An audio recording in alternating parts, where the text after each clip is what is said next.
নমস্কার দর্শক বন্ধুরা, আপনাদের সবাইকে সাদর আমন্ত্রণ জানাই কুক উইথ রীতা চ্যানেলে।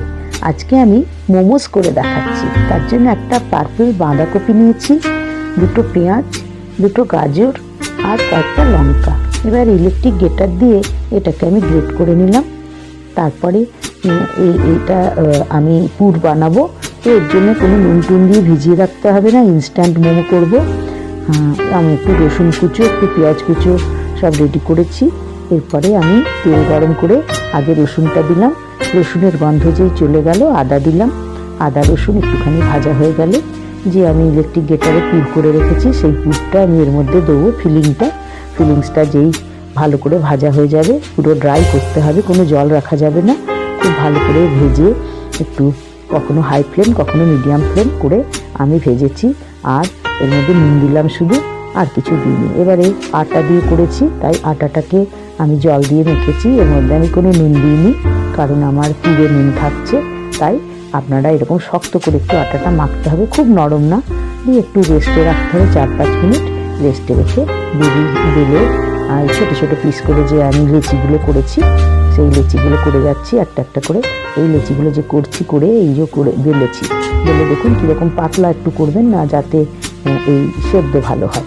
এটা আমি করেছি, পাতলা করে বেলেছি, আমি দেখাচ্ছি কতটা পাতলা। এই যে তো এরপরে আমি সব লুচিগুলো বেলা হয়ে গেছে, এবার পুর ভরছি। ধারে একটু করে জল দিয়ে প্লিট করে এই ফিলিংটা দিয়ে আমাদের মোমোগুলো বানাতে হচ্ছে। তো আমি দুটো মোটামুটি করে দেখাচ্ছি।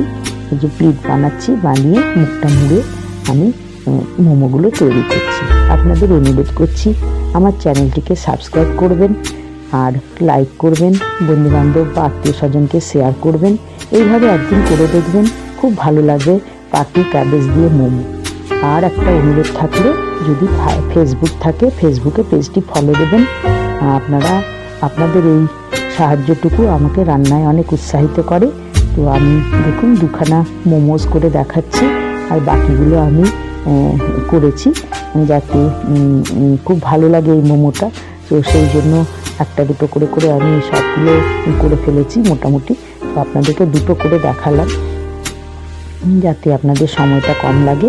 তো মুখটা মুড়ে দিতে হবে, পুর যেন বেরিয়ে না আসে, সেইভাবে একটু প্লিট করে করে মুড়ছি। আপনারা অন্য নকশা করেও ডিজাইন করেও মুড়তে পারেন।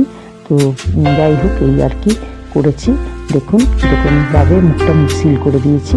এই করে আমি কয়েকটা মোমোস করেছি। আপনাদের বাড়ির হিসেব মতো আটা নেবেন, পুর তৈরি করবেন, সেই জন্য এই করে আমি মোমোগুলো তৈরি হয়ে গেল আমার মোটামুটি। এরপরে একে বয়েল করার পালা। তো আমি এর জন্য কোনো স্ট্যান্ডটা নিইনি, এরকম ফুটো ঝাঁঝরি থালায় একটু তেল বুলিয়ে সব মোমোগুলো সাজিয়ে দিলাম। একটু গ্যাপ রাখতে হবে যাতে একে অপরের সাথে চিটে না যায়। আর ডেকচিতে গরম জল বসিয়েছি, তার উপরে ঝাঁঝরি থালা বসিয়ে দিলাম, সেই বয়েল হবে আর ওতেই সেদ্ধ হয়ে যাবে। 15 মিনিট হাই ফ্লেমে রেখেছি যাতে এটা সেদ্ধ হয়ে যায়। তো আরেকটা আমি এরকম আরেক ব্যাচ এরকম করে দেখাচ্ছি। তো দুটো ব্যাচে আমি করে ফেলেছি, সব মোমোগুলো হয়ে গেছে সেদ্ধ। এবারে আমার অন্য বোর্ডে ট্রান্সফার করছি, আমি ট্রান্সফার করে নিচ্ছি। সবগুলো রান্না হয়ে গেল মোটামুটি, খাওয়ার পালা।